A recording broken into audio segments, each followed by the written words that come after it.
సోది చెప్తానమ్మ సోది.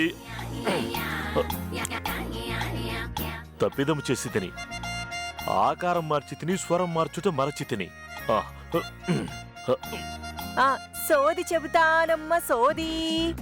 జరిగింది చెబుతాను, జరుగుతున్నది చెబుతాను, జరగబోయేది చెబుతాను, సోది చెబుతానమ్మా. ఏయ్, ఎవరు నువ్వు? డైరెక్ట్ గా ఇంట్లోకి వచ్చేసావేంటి?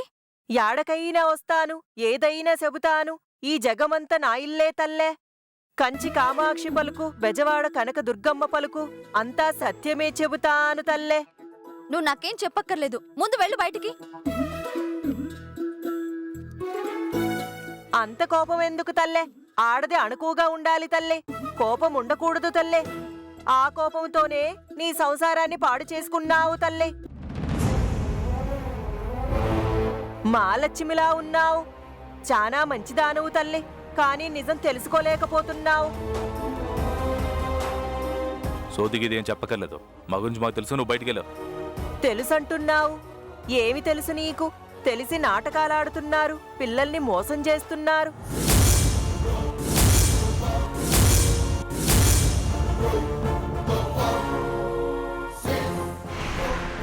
ఏయ్, ఏం మాట్లాడుతున్నావు? మా గురించి నీకేం తెలుసు? నాకన్నీ తెలుసు నాయన. మీరు మొగుడు పెండ్లాం లెక్క కలిసున్నారే కాని మీ మనసులు మాత్రం కలవలేదు. మీ ఇద్దరి మధ్య సంబంధాలు మీ ఇద్దరి మధ్య ప్రేమన్నది ఒకరంటే ఒకరికి మీ కాపురమంతా బూటకమేనని నాకు తెలుసు. ఇవన్నీ మీకెలా తెలుసు? ఈ జగమంతా నాదే అని చెప్పాను కదా. నాకు సర్వం తెలుసు. అంతా సత్యమే చెబుతాను. ఉన్నది ఉన్నట్టు చెబుతాను, లేనిది లేనట్టు చెబుతాను. నీ మొగుడికి నువ్వంటే సత్యంత ప్రేమ. కానీ నీకు మొగుడంటే ప్రేమ లేదు. నేను చెబుతున్నది నిజమో కాదో నువ్వే చెప్పు. నువ్వేం చెప్పక్కర్లేదు, మేం వినక్కర్లేదు. మాకిలాంటి వాటి మీద నమ్మకం లేదు. ఏమండి, మనం వింటూ కూర్చుంటే వీళ్ళైనా చెప్తారు. 10-20 ఈ సోదమ్మకిచ్చి పంపించేయండి. నా పేరు సోదమ్మ కాదు, నా పేరు అంజనమ్మ. ఎవరు చెప్పినా నువ్వు ఇనే రకం కాదని నాకు బాగా తెలుసు. మీ పిల్లలొచ్చే టైం అయింది తల్లే. మీరాడుతున్నది నాటకమని, మీ కాపురం అంతా బూటకమని మీ పిల్లలతో నేను చెబుతాను తల్లే.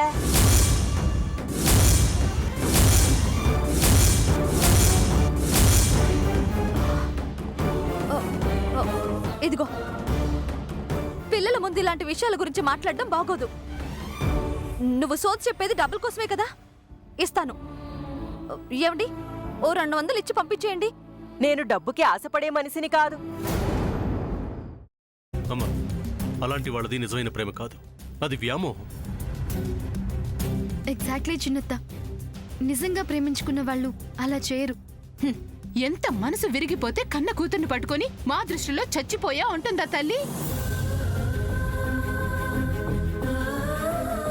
అది సరే అమ్మా, తన కూతురుతో తన మాట అనేటప్పుడు ఆమె మాటల్లో వ్యథ, కళ్ళల్లో బాధ గమనించావమ్మా? పెద్దబాబుకు బర్త్డే విషెస్ చెప్పు కూడా వెళ్ళాం కదా. ఊరికే ఎలా కాలిపోతుంది? మంట పెడితేనో పడితేనో తగలబడుతుంది.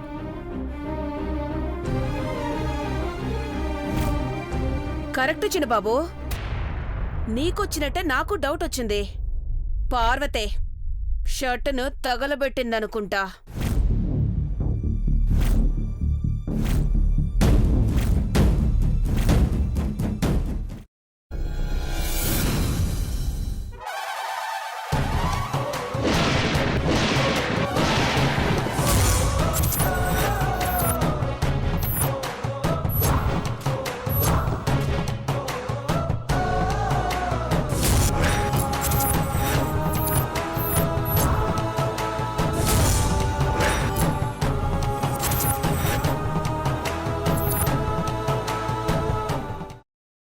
తర్వాత పొట్టు తీసేసి చాప్ చేసి పక్కన పెట్టుకోవాలి. ఒక ప్యాన్లో కొద్దిగా నూనె వేడి చేసి అందులో ఆవాలు, మినప్పప్పు, శనగపప్పు, కరివేపాకు, సన్నగా తరిగి పెట్టుకున్న ఉల్లిపాయలు వేసుకుని 1 నిమిషం పాటు వేయించుకోవాలి. ఆ తర్వాత కాల్చి కట్ చేసి పెట్టుకున్న వంకాయని కూడా అందులో వేసుకుని బాగా మిక్స్ చేసి బౌల్లోకి ట్రాన్స్ఫర్ చేసుకుని అందులో తగినంత చిక్కటి పెరుగు లేదా పల్చటి పెరుగు వేసుకుని మిక్స్ చేసి అన్నంతో కానివ్వండి, చపాతీతో కానివ్వండి సర్వ్ చేసినా చాలా బాగుంటుంది.